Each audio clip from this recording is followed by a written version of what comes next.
Welcome to the Girls FaceTime, where three Christian girlfriends invite you into their daily conversation about faith, family, and womanhood.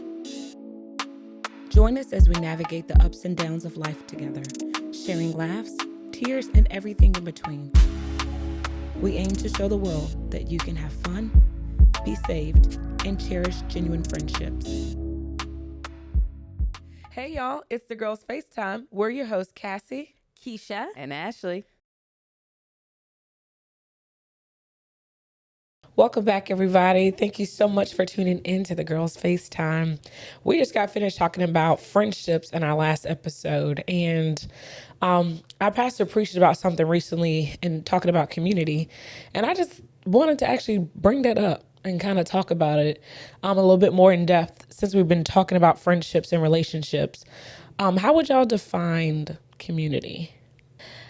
I think community is a group of people who share the same interests, beliefs. Yeah.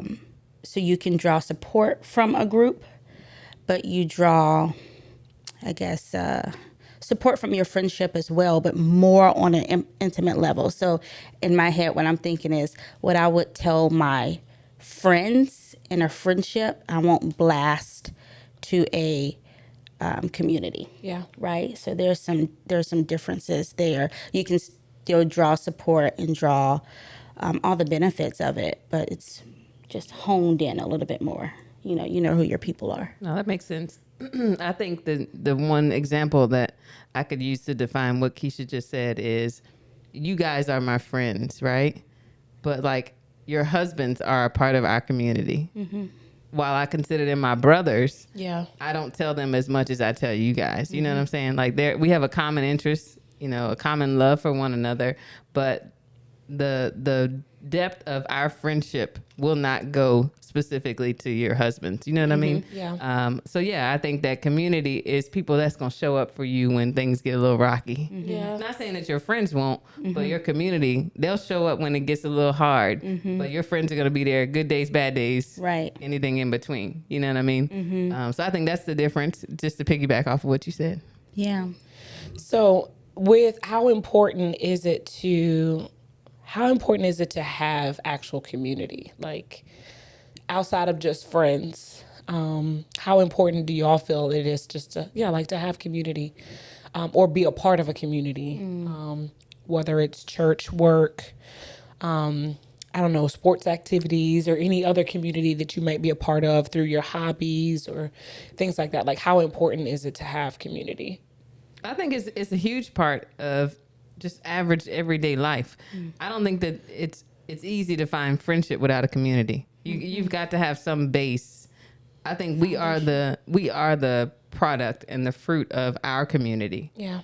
If it were not for example, the Ramp Church, we probably would have never met. You know what I'm saying? Yeah. But we came into the Ramp Church with a different goal, a different idea of, what we were looking for, but we got this fruit out of that community. So I think even having something where you can just join with other people that all have the same interests, the same goals, it does build deeper foundations for people to come together in a different way. You know what I mean? I think it is important to have community, or if you don't have it, to try to find it, because you're not always pulling from the same sources. So while your friends are there, right, and they're your life friends forever, there are ways that they can show up for you, but there are other ways that the community can show up for you as well. So I'm not pulling on y'all for attention, or y'all to go out to eat, or y'all to go to the movies all the times that I want to. Yeah. I'm kind of dipping into us when we can do it, and then other people in the community that I'm connected with, then you can draw from them. And I also think about things like when life situations happen, family sicknesses, or you get sick, or things like that. The benefit of having a community is way more, is beyond what they can do for you, right? But a good community will show up. For sure. Yes. So when you think about that dynamic, think of how hard it is if you only have 3 best friends, Right. right? Yeah. But you're going through this Yeah. hardship Yeah. with whatever the situation may be, and you put that pressure or that expectation on them to show up for you that way. So I think community, you can benefit from that, excuse me, in many different ways, but that's just one way that I think about. There's some other sources or resources to draw from. Does that make sense? Yes, it does. Absolutely. I didn't. Sometimes you don't realize how powerful community is, and until you are a part of a community who shows up and support Yeah. you. And I could just use as a prime example of our church yet again. Yeah. Just even through my pregnancy. So even before that, just going through infertility and not realizing it, but just constantly showing up in faith, with a group of people who have been trusted to see into the picture of that, but then walk with me through seasons of and through faith and pushing me and showing up to put car seats on, on the altar, things like that through those seasons, but then getting to the actual manifestation of the thing that they walk through with me and see them show up in such a powerful way in my life. Which again, you just don't realize how powerful community is. I mean, to the point where everything that I've needed for Olivia has been supplied. Wow. Through the great community of people that I'm a part of and I'm connected to. And sometimes you don't realize how big that community is or how supportive that community can be until you have been connected and gone through again, some form of hardship or something that allows it. And it's not always and not even just material things, but their presence Oh, yeah.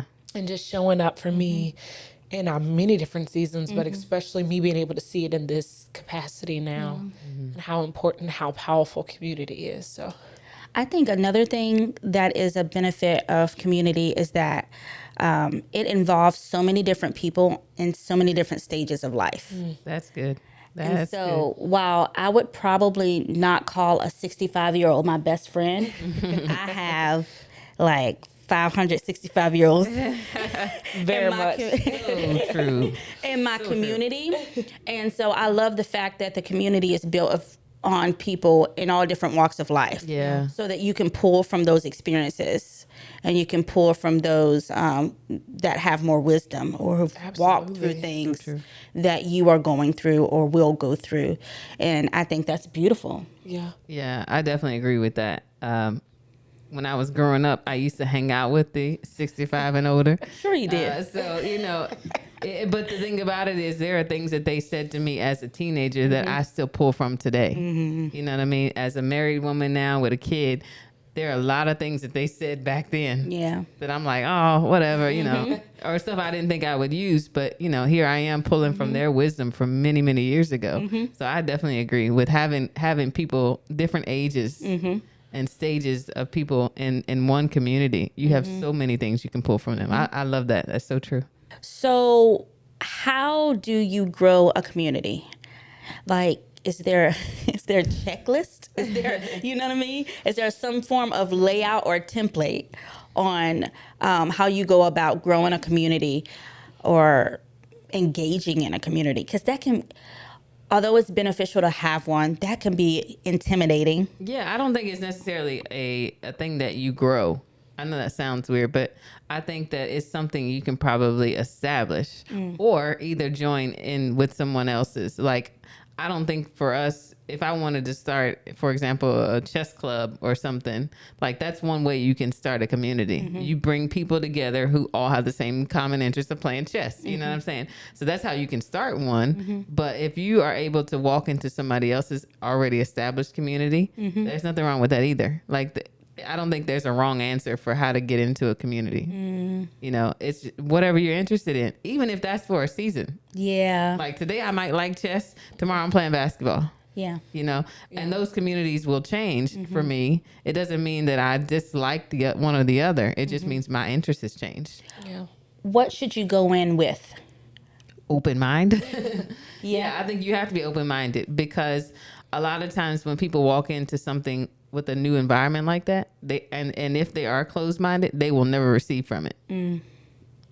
Good. Yeah, you will literally never receive from that community if you're not open-minded from it. Yeah. Because just as much as you come in with your own strengths and your own weaknesses and your own personality or whatever you already bring to the table, you too have to be receptive on the other end as to what that community can bring to you. And so yeah, in order to like build or be added to a community, you have to be open-minded. You have to be, I think, vulnerable. I was going to say, Yeah. you have vulnerability. Right. How can you protect yourself? Because we're in a generation, and we're just in a time where we can cut off people so quickly, right? So quick. There's pros to that, there's cons to that. But for somebody who really wants to walk, this life out alongside a community or someone else, or just not be alone, or maybe they have their own goals and their own desires that they're trying to connect with people with to get them where they need to go. So that's why I asked, what do you go in with? So you say you go in with an open mind, but then every community might not be for you. True. But you might try to test it because it appears to be something that you're interested in. That's good. Yeah. So how do you protect yourself when you're going into a community? I think that you just have to be, so yes, go in with an open mind, but there's a certain element of discernment you're going to have. Yeah. Like you said, every community is not for you. So if I walk into, I don't know, chess game, I keep using chess for some reason, but if I walk into a place where there's chess matches that are lined up, and I realize after being there for an hour, you know what, maybe this just it's not something I like, or maybe this group of people that play chess is not they're not for me. It's okay to bow out. Like, just because you're trying something new and trying a new community doesn't mean you have to stick with that forever. You know what I'm saying? Yeah. Get what you get out of that moment, which is a level of discernment, and walk out. Yeah. There's nothing wrong with that. Yeah. And I'm not saying that to easily bow you out of any, Right. but there is a certain level of grace that you have for those moments. And if this is in the group, but you still have the same interests, there are a million communities out here that do the same thing.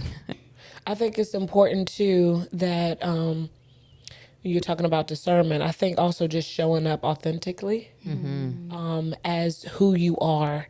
Because if you go in with this demise or this disguise or trying to be something so that they don't figure you out or they can't, read you because you're too busy trying to read that community, then you already come in with this false pretense. And then you don't really, truly, genuinely receive or reflect what could possibly be really true within that community that you're actually walking into. But I think sometimes the whole cutoff thing that we, people do is because they don't really test communities or test relationships before automatically jumping into it and putting titles and things on it like quickly. Yeah. But you have to try a spirit. Yeah. That's what the Bible says now. Listen. You got to try the spirit. And so by doing that, you might go through a journey. Test it out, go through a journey, walk through the journey. Like, it again, I know you're talking about chess, but like if there's a group of friends that absolutely loves, I don't know, going out or brunches. I know there's so many different ways. interests. Yeah. And you love brunches, and then you go to brunch, and then you realize, like, wait a minute, these might not be my people. Yeah. You enjoy the brunch, and then it is what it Go is. back. You learn your lesson. You learn your lesson. But what we tend to do for being liked or not to be lonely or want to feel alone and try to fit in, we try to force. Some people try to force their way into it, and it's just like, it's not healthy. Yeah. It's not healthy to force your way into a community. But I will tell you, when it is right, that community or whatever that place that you have decided to plant yourself in, it will allow you to flourish and you to be able to receive fruit from that that community. Yeah. And I would add that in addition to being open-minded, having discernment, go with a heart to serve. Because I like that. don't go selfish Yeah. and just looking for something. Go looking you can to benefit, see, yeah. how you can benefit. Right. So perhaps that community is not for you. You went to brunch and it's not for you. Right. But what can you leave them with before you leave? That's good. That maybe 5 years from now you'll be in Atlanta and just so happen to see Right. someone that you had brunch with That's right. a long time ago and they remember Yeah. a word that you spoke or encouragement that you gave That's very or nice. kindness that you showed. Right. Anything like that, a compliment. So what we gathered is go open-minded, go with discernment, and go to serve. See where you can serve. That's right. Yeah, I love that. Have you ever not taken advantage of being a part of a community? Yes. What did that look like for you? Do you remember a specific season or? I feel like I grew up in a community. You know what I mean? Like I grew up and I very quickly, of course, became a part of the community that my mom was a part of, right? And that was our church. That was her friends. That was, my family. So I grew up a part of a community. But as I got older and I started trying to, figure my own self out, my own ways, do my own little things. Get it. You know what I mean? And I removed myself to a certain extent. Now, they probably don't even know it.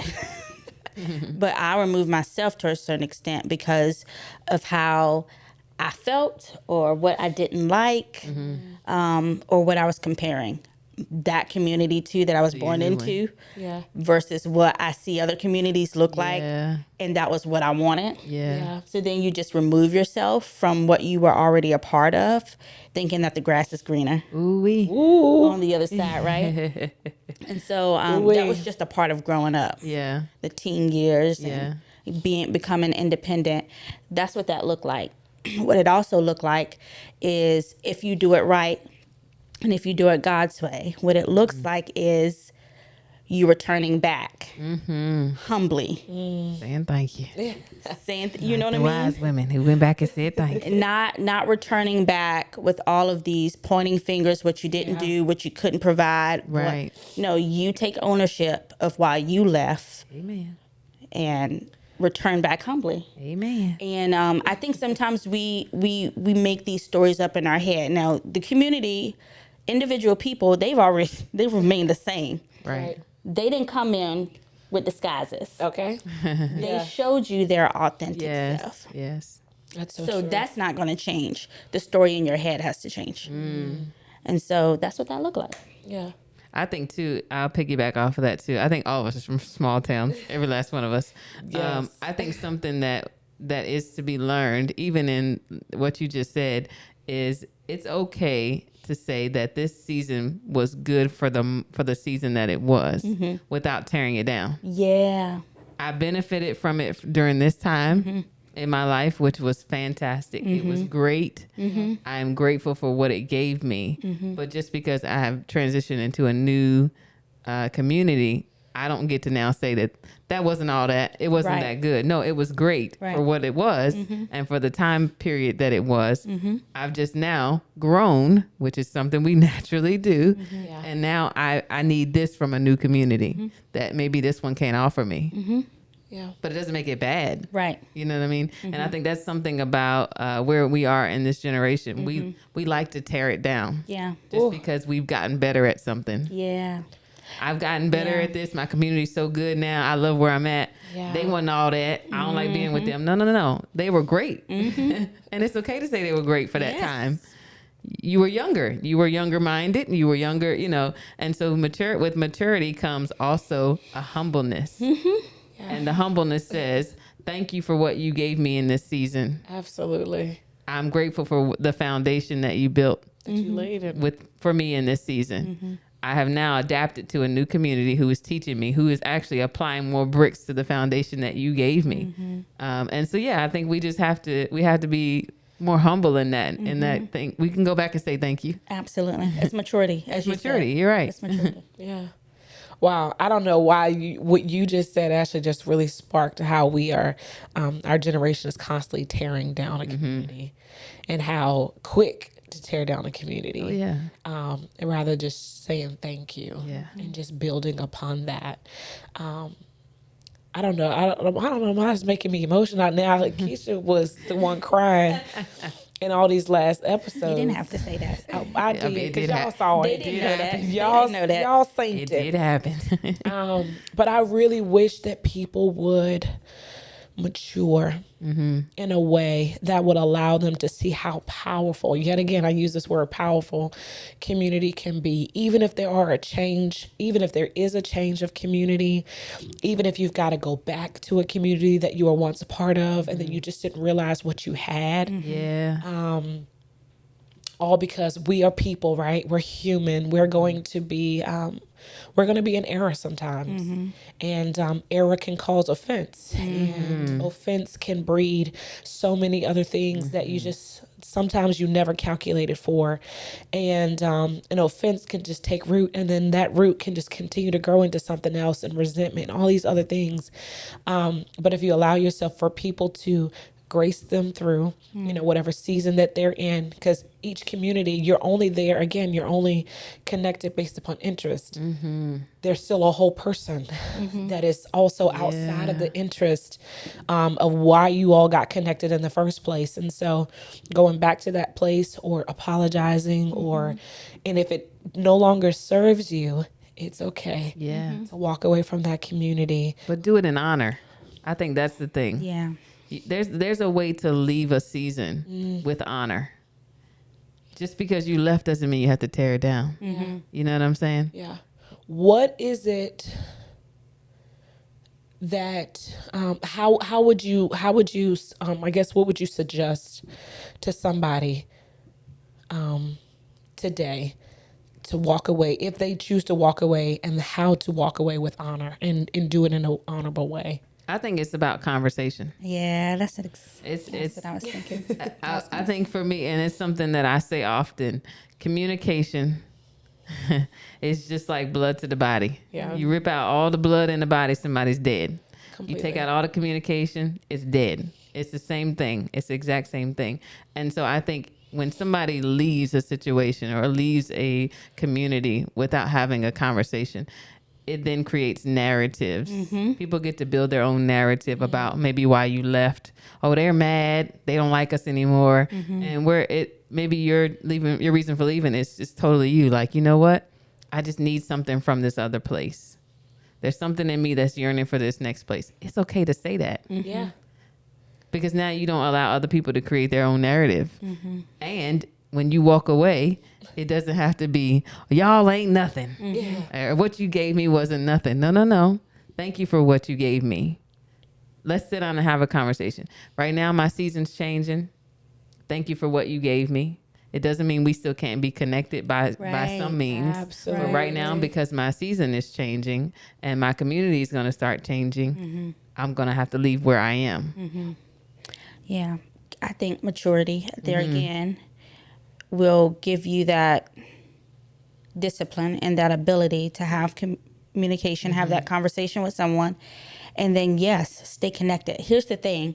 We never know when we may have to go back. We never know when we may have to pull on someone from that old place, Yeah.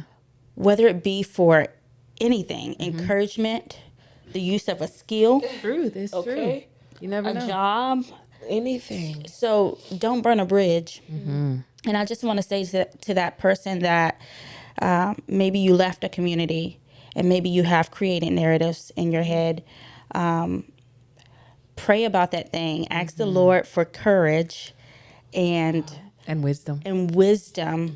And the words to articulate where you are, why you left, to have that conversation.